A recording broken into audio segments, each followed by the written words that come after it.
আমরা আসলে দাম চাচ্ছি হলো 1.5 কোটি টাকা। এখন পর্যন্ত যদি মার্কেট আপনি করেন তো এটা ইনশাল্লাহ বাংলাদেশের সবচেয়ে দামি গরু। এই গরুগুলো আসলে মূলত আমরা ব্রিডিং পারপাসের জন্য ইউজ করি। এক একটা পেডিগ্রি এক এক ধরনের, মূলত আপনার প্রাইসটা ডিপেন্ড করে হলো আপনার ওদের পেডিগ্রির জন্য আর কি। বেসিকলি আপনার যারা গরু বুঝে, হ্যাঁ, যারা গরু বুঝে আসলে তারা এগুলো তাদের কাছে স্বাভাবিক থাকবে, কিন্তু যারা গরু না বুঝে, যে যেমন ধরেন আসলে আমাদের ফেসবুক, আমাদের এখন সোশ্যাল মিডিয়া সবার হাতে হাতেই আছে, তো আসলে আমি গরুটা দেখলাম না, বুঝলাম না, কিন্তু আমার একটা কমেন্ট দিতে কিন্তু কোনো বাধা নেই।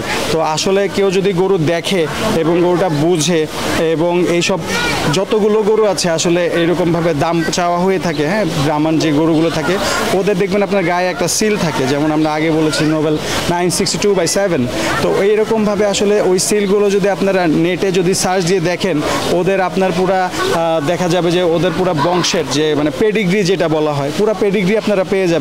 তো পেডিগ্রি পেলে ওটা যদি আপনারা কেউ স্টাডি করেন, তাহলে আসলে আপনারা এইসব ভ্রান্ত ধারণা থেকে বা এইসব যে ভুল আমরা যে জিনিসগুলি ভেবে থাকি ওগুলো থেকে আসলে সবাই বের হয়ে যেতে পারবেন। কারণ হলো দেখেন, আজ পর্যন্ত এইটা বাংলাদেশে কেউ বলতে পারবে না যে এত বড় একটা ভুল এগুলো কখনো কোনো মাংস ব্যবসায়ী বলেন বা কোনো একটা দোকানে বলেন এটা কেটে এটার মাংস বিক্রি করা হয়েছে বাংলাদেশে।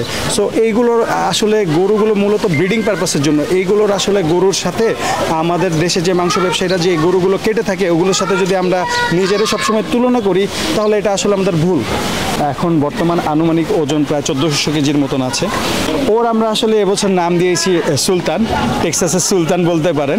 এখন আপনারা যে গরুটা দেখতে পাচ্ছেন এটা হলো একটা গ্রে ব্রাহ্মণ। ও হলো আপনার আমেরিকান জেডি হাজিসান যে আছে ওখান থেকে এসছে।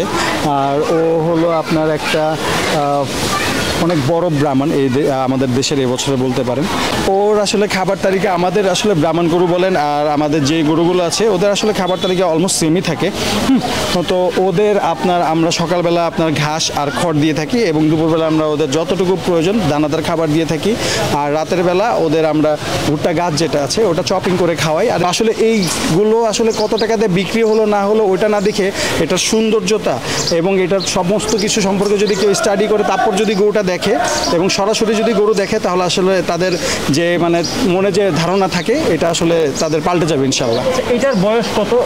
এটার বয়স আনুমানিক প্রায় 5 বছরের মতন। আপনারা কয় বছর ধরে পালছেন? আমাদের কাছে প্রায় 5-7 মাস যাবত আছে।